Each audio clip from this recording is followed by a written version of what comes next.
encerramos o nosso intervalo comercial e nós debatimos aqui alguns assuntos, né, durante o intervalo para justamente trazer uma maior informação, uma melhor informação para os nossos telespectadores e ouvintes. Há pouco a gente falava sobre a questão do contrato, né? Já escolhi a empresa vai realizar meu sonho, assinei o contrato, mas aí a empresa não cumpre com o que está no contrato. E aí, o que acontece? Eu sempre falo que se você contratou alguém para fazer algo para você, você contratou, você pagou, a pessoa não entregou o que ela deveria ter entregado, denunciar. Denunciar imediatamente. Você precisa falar que a pessoa não cumpriu, até mesmo para resguardar os demais que vão vir atrás de você, os outros clientes que essa pessoa vai adquirir no decorrer do tempo. Se os clientes não souberem que a pessoa não está entregando o que prometeu, o que recebeu para isso, como é que vai fazer? Você fica no prejuízo e também facilita para que outros também passem por essa situação? Porém, a gente só tem que lembrar o seguinte, né? No caso de calamidade, que foi o caso que a gente viveu aí, né, há um tempo recente, nesse caso, você contratou, a pessoa não entregou, vocês têm que fazer uma negociação amigável. Eu sempre falo, né? Eu não sou do direito, mas eu sempre aconselho que a gente precisa fazer a negociação amigavelmente. É a melhor indicação, a prevenção, sem briga. Porque dentro dessa negociação, ambos vão ficar amparados. Ninguém, assim, perder, todo mundo já perde quando acontece uma calamidade, né? Porém, os dois se amparam, entendeu? E divide essa dificuldade, né? Agora, quando não for caso de uma calamidade, igual a época da pandemia que a gente passou, que a gente sabe que nessa área nossa de eventos a gente foi muito prejudicado, fomos os maiores prejudicados, né, economicamente, foi o pessoal do evento em si, e que assim a gente teve que contar com a empatia, a sensibilidade dos clientes que talvez estava ali aguardando o sonho ser realizado e foi frustrado, não pôde ser entregue por causa disso. Aí sim, a gente precisou desse amparo, de uma negociação, de um parcelamento para devolver o dinheiro, porque todo mundo ficou sem receita, né? Mas, se esse não for o caso, imediatamente denunciar, porque as outras pessoas precisam saber que tem gente que está tirando vantagem em cima de alguém, em cima de um sonho, né? Porque a celebração do evento é um sonho. Gente, e sonho é emoção.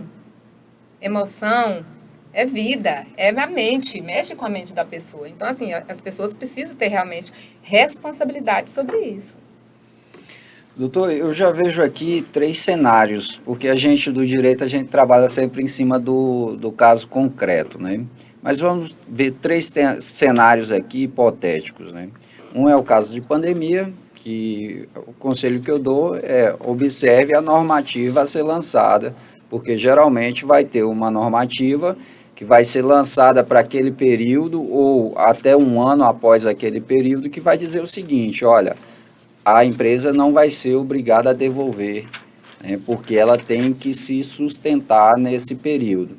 Então, a partir do encerramento do fim da pandemia, aí sim, ela vai ter um período de carência ali para ou fazer o evento, realizar o evento, ou devolver o dinheiro fazendo a resilição do contrato, né, que é a resolução, né, do que foi pactuado.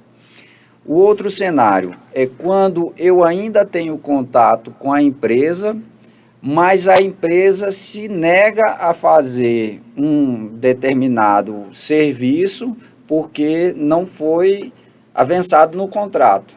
Ó, nós não contratamos isso. Avançado é combinado. Combinado, que não foi combinado. O combinado nunca sai caro, né? Isso, justamente. Então, eu tenho contato com a empresa. Eu não rescindi nada com a empresa. Ela continua responsável pelo evento, mas ela se recusa a fazer determinado serviço que eu achei que tinha contratado. Então, nesse caso, eu vou acionar a justiça e pedir uma obrigação de fazer, uma ação de obrigação de fazer. Pedir que a justiça determine que aquela empresa faça aquela prestação de serviço, realize ela porque eu contratei, correto? E ali o juiz vai decidir se realmente foi contratado aquele serviço que está sendo alegado que não foi entregue e vai dar a determinação dele, né? Vai exarar uma sentença ali. A terceira hipótese é quando eu não tenho mais contato com a empresa, perdão. Quando eu não tenho mais esse contato, aí ou eu entro com uma execução do contrato, dependendo do caso, ou eu entro com uma ação de cobrança. Isso aí a gente vai ter que analisar, o advogado vai ter que analisar o caso concreto para dizer qual a via mais adequada. Há pouco eu disse que a gente ia voltar a um caso recorrente, porque, igual eu disse, eu era membro da comissão de formatura e tivemos um primeiro contato com essa empresa. E era uma famosa empresa aqui de Palmas, atendia todo o estado. Contratou, recebeu, não entregou o evento, sumiu. Ninguém acha. Já tem várias pessoas que, infelizmente, continuam amargando nesse prejuízo. Nesse caso, doutor, há alguma coisa a ser feita ou não? Infelizmente, essas pessoas não vão ter que arcar com prejuízo e, infelizmente... A indicação é buscar um advogado que seja especialista na área para que ele entre com a ação adequada, ou seja, a execução daquele contrato, ou, dependendo do caso, a ação de cobrança, e ele vai tentar buscar bens daquela empresa ou das pessoas responsáveis pela empresa, entendeu? É a única forma legal que a gente tem para tentar resolver essa situação. Para menorizar o prejuízo, até mesmo ressarcir, né, as pessoas do prejuízo. Há pouco a gente conversava a respeito dessa questão de cerimonialista, que a cerimonialista ela tem contratos com outros prestadores de serviço, né? A turma de formatura, o casal, a pessoa que quer fazer o evento, ela contrata a cerimonialista e a cerimonialista vai atrás dos fornecedores, digamos assim. Faz a conexão. Vou usar o exemplo que o senhor deu há pouco, né? Vamos supor que a Ivanilce contratou a empresa de buffet, mas a empresa de buffet não cumpriu com o que estava no contrato. Aí vem duas observações. A Ivanilce pode ser responsabilizada ou não? Eu já vou responsabilizar diretamente a empresa ou eu chamo as duas partes para a justiça?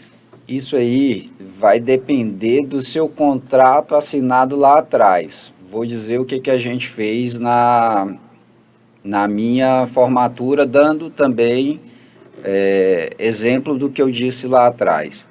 Ela vai fazer o serviço administrativo, que é apresentar 3 propostas. Então, o responsável por fechar aquele contrato é a comissão, é o noivo, a noiva, é o pai da debutante, entendeu? Então, ela apresenta e eu fecho o contrato com esse pessoal. Agora, se no contrato que foi realizado entre mim e ela, desse poderes para ela realizar esse contrato, aí a empresa seria responsabilizada também. Senão, eu tenho que acionar diretamente aquela que descumpriu.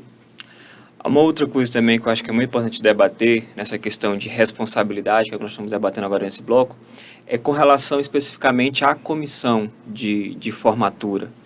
Né? Eu acredito que, às vezes, por falta de conhecimento, né, porque há vários cursos, e por mais que a gente é muito preso ao universo jurídico, mas há uma gama de cursos que também fazem formatura, essa área de questão, e às vezes eles não atentam para alguns detalhes que são muito importantes, que é de fato que poderes, né, a turma, os formandos dão à comissão de formatura.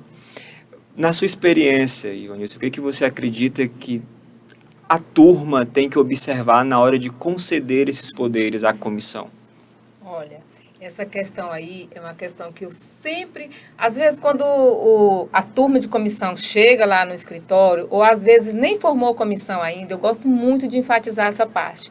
Gente, vocês são uma turma grande, vocês já estão convivendo cada um né, individualmente com o outro, vocês já perceberam quem são aquelas pessoas que têm mais destaque na turma, que se interessa mais, né, pelas aulas, aquelas pessoas que são mais comprometidas, aquelas pessoas que têm mais empatia pelo colega. Então, assim, não busque gente que atrapalha, que pensa em benefício próprio. Pegue, consiga alguém, chame, organize uma comissão de pessoas que realmente estão ali preocupadas não só com o seu individual, mas sim com o coletivo, porque isso é muito importante. Não é só porque alguém é mais divertido, extrovertido, gosta de brincar, de falar, que isso vai te dar segurança de que ele realmente é uma pessoa que vai te representar. Entendeu por quê? Dependendo da comissão, tudo pode ser maravilhoso, perfeito, anda muito bem, é fácil a gente, né, finalizar e entregar o melhor, mas dependendo, tudo pode se desandar entre eles mesmos. Porque o que a gente observa? É que, às vezes, tem pessoas na comissão que, como a gente diz, é cri-cri, sabe? Que é negativo, que vive buscando interferir com o colega, sabe? Prejudicar. Isso não é legal. Então, assim, busque pessoas realmente que pensem no coletivo. Eu sei que isso não é fácil, mas eu sei que eles conseguem identificar. Para finalizar o nosso bloco, doutor, o que a turma tem que observar? Se tem alguma documentação para poder definir esses poderes da comissão? Como que é essa questão? Certo. Primeiro que a turma vai fazer uma votação para eleger presidente, vice-presidente, tesoureiro, de acordo com a necessidade de cada comissão. Doutor, acho que o nosso tempo estourou, recebeu. Mas o senhor volta no terceiro bloco respondendo essa mesma questão. Porque então a conversa vai fluindo. É verdade. Né? Não saiam daí. Vamos fazer um rápido intervalo comercial e já voltamos com o doutor respondendo a pergunta.